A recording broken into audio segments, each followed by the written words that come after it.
Pencarian 4 korban yang hilang masih dilakukan.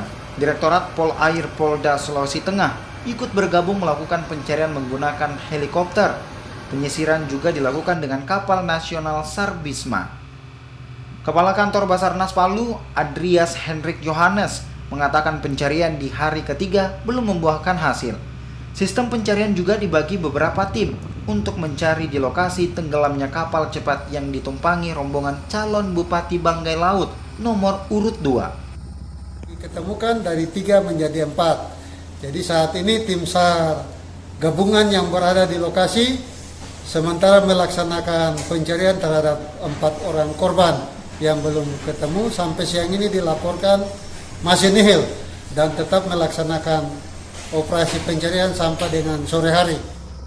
Jumlah rombongan dan awak kapal cepat yang menjadi korban tercatat 11 orang. 3 ditemukan meninggal dunia, 4 ditemukan selamat, dan 4 lainnya masih dalam pencarian tim SAR gabungan.